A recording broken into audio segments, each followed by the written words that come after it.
Hi, everybody. I'm Ian Bremmer, and it's time for another edition of The Red Pen. The Red Pen.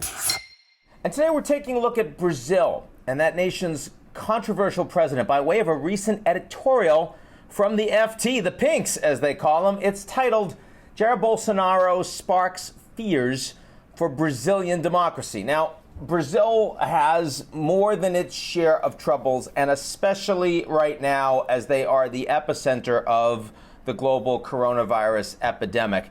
The shameful mishandling of coronavirus, truly even worse than what we've seen in the United States by the president, has led to an explosion of outbreak there.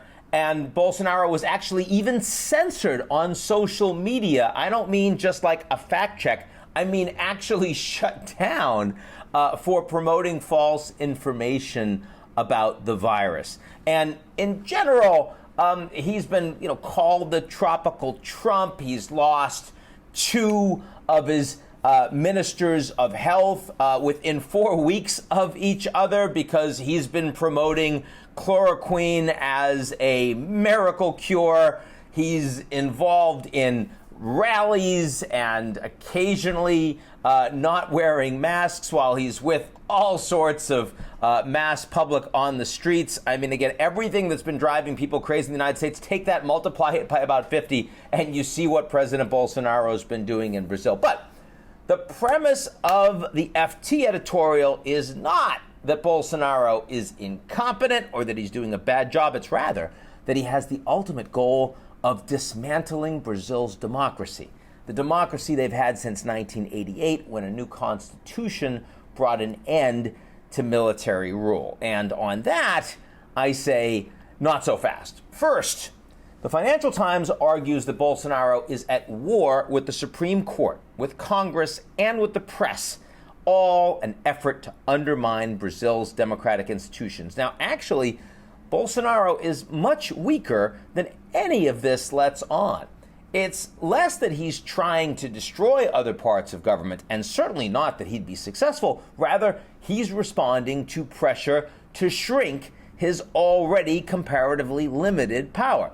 Also worth noting on that point, the FT cites the fact that Bolsonaro has attended rallies where protesters were calling for a shutdown of Congress and the Supreme Court to return to military rule. But there happens to be record high disenchantment with Brazil's democratic institutions, so it's no surprise that the president is fanning the flames for political gain. That makes him a populist, but that's very different from a would-be dictator, which brings us to the military. The FT writes, Mr. Bolsonaro's fondness for military rule goes beyond words and symbols. A former army captain, he has packed his government with more than 100 serving and retired military officers, including several cabinet ministers and his vice president.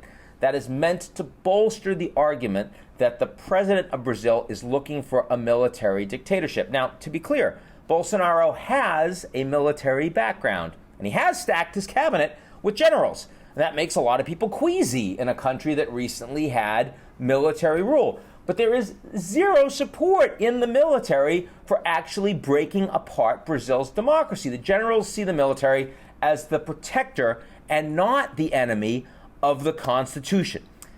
Finally, the FT argues that Bolsonaro is trying to provoke a crisis of democracy to get reelected, as his nation reels from the pandemic, now has the third highest death toll in the world and a lot lower population in the United States, and his poll numbers continue to sink.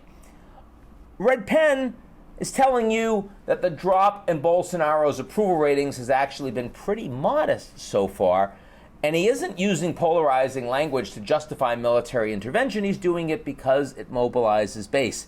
Does it sound like anybody we know? Absolutely. It's exactly what's happening with President Trump in the United States.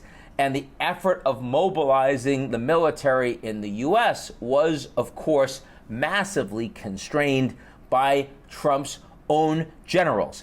The head of the Joint Chiefs writing a memo saying that the generals report to the Constitution, they're loyal to the Constitution, not the United States president.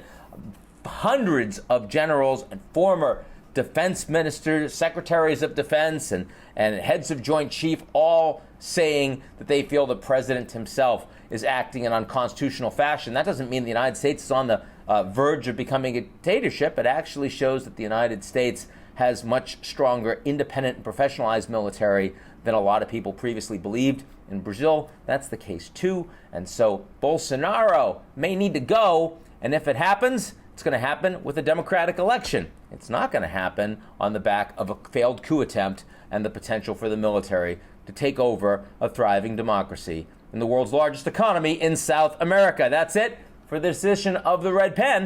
If you want to see more of our content, head to GZEROmedia.com. See you soon.